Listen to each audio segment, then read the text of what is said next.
Tollywood megastar Chiranjeevi హీరోగా నటిస్తున్న కొత్త చిత్రం మనుశంకర వరప్రసాద్ గారు. ఈ చిత్రానికి అనిల్ రాయపూడి దర్శకత్వం వహిస్తుండగా షూటింగ్ శరవేగంగా కొనసాగుతుంది. 2026 సంక్రాంతి కానుకగా సినిమా విడుదల చేయాలని భావిస్తున్నారు. 2026 సంక్రాంతి కానుకగా సినిమా విడుదల చేయాలని భావిస్తున్నారు. ఇప్పటికే ఈ సినిమా నుంచి విడుదలైన మీసాల పిల్ల సాంగ్ ప్రోమో యూట్యూబ్ లో ట్రెండింగ్ గా మారింది. ఈ చిత్రాన్ని గోల్డ్ బాక్స్ ఎంటర్టైన్మెంట్ మరియు షైన్ స్క్రీన్ బ్యానర్లపై సాహు, గారపాటి, సుష్మిత, కొణిదెల సంయుక్తంగా నిర్మిస్తున్నారు. కాగా ఈ సినిమాలో విలన్ పాత్ర గురించి సినీ వర్గాల్లో ఆసక్తికరమైన చర్చ నడుస్తోంది. సినిమాలో విలన్ పాత్రను దర్శకుడు అనిల్ రాయపూడి ప్రత్యేకంగా డిజైన్ చేశారని సమాచారం. ఆ పాత్రను షైన్ టామ్ చాకో పోషించనున్నట్టు గుసగుసలు వినిపిస్తున్నాయి. ఆ పాత్రకు సరిపడే ఇమేజ్, బాడీ లాంగ్వేజ్, నటన ఉన్న వ్యక్తిగా షైన్ టామ్ చాకోను ఎంపిక చేయాలని అనిల్ నిర్ణయించారట. ఇప్పటికే షైన్ టామ్ తో చిత్ర బృందం చర్చలు జరిపి ఆయన గ్రీన్ సిగ్నల్ ఇచ్చినట్లు తెలుస్తోంది.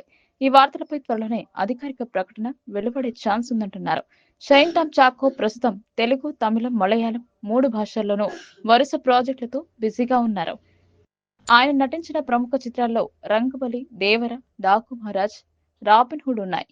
ముఖ్యంగా దసరా సినిమా తర్వాత ఆయనకు దక్షిణాది సినీ పరిశ్రమలో మంచి డిమాండ్ పెరిగింది. ఇప్పుడు చిరంజీవి సినిమా ద్వారా ఆయన మరోసారి టాలీవుడ్ ప్రేక్షకులను మెప్పించడానికి సిద్ధమవుతున్నారు.